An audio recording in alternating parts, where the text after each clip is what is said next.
Eurostar Georgia Hall was one of the European stars at this season's Solheim Cup. Picture Getty. Technology, and its unrelenting march towards the complete tyranny of mankind, has a habit of making you feel hopelessly inadequate, doesn't it? Before I'd even registered that the clocks had burrowed back an hour at the weekend, for instance, a smug little message on my computer appeared, nonchalantly informing me that it had already changed the time on my behalf. And then my mobile phone got in on the act too, with its automatic updates, which served merely to heighten my sense of muttering, doddering incompetence. The message was clear. It seems this smart aleck gadgetry thinks we're all bumbling half-wits incapable of performing the most basic of functions. Well, it'll show them, I defiantly grumbled, only to realize I'd walked out of the house in my pajamas. At that point, my phone binged with its daily notification from the public humiliation avoidance.com website telling me to remember to put your clothes on. Gee whiz. Here in the world of golf, meanwhile, the good women of the Ladies European Tour will be getting a timely reminder of what it's actually like to get a run of tournaments under their belts as the circuit gets going with 4 events in the next 5 weeks.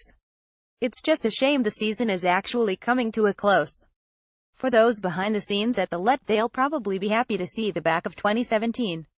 Tournaments falling by the wayside, sponsors abandoning ship, an embattled chief executive quitting, tales of players taking part-time jobs to supplement their income. It's been a torrid old year. Speaking to Scottish golfer Pamela Pretzel-Asher last week, it was clear that the former Curtis Cup player was raring to go. And no wonder. Here we are with November looming and she has played just 8 events. Pretzel-Asher sits in 36th place on the LET rankings with earnings of around £21,100.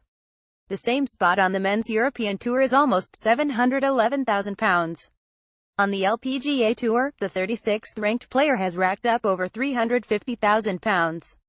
And on the second-tier Men's Challenge Tour, number 36 is currently well over double what Pretzel-Asher has made. This has been a season when the plight of the LET has highlighted the haves and the have-nots of professional golf, while the forthcoming costly trips to Abu Dhabi, India, China and Dubai over the next month illustrates the problems. Players on the LET have faced less opportunities to make money but hefty expenses on long-distance travel when those chances do come up. For many, it's been difficult to make money when you can't build any sort of momentum. Stories of players looking to other forms of revenue is hardly surprising, but it is a sobering, downbeat reality. The demands of professional sport requires more than enough hard graft, sacrifice and commitment without the added burden and distraction of so many hours of other work on top of that. In the wake of a thrilling Solheim Cup back in August, there was plenty of talk of white knights coming to the rescue of the LET, with the combined forces of the Men's European Tour, the LPGA Tour and the RA getting their heads together and attempting to formulate some sort of buyout plan. Since then, though, it's all been very quiet on that particular front.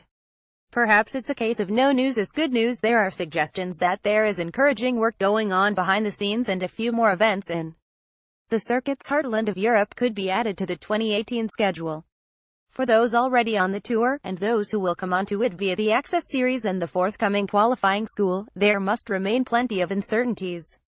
The LET is still producing players. The emergence of Georgia Hall this year, for instance, has provided a ray of light, but for a new generation coming through, it's difficult to establish a strong foothold when opportunities are fleeting and development, ultimately, is stifled.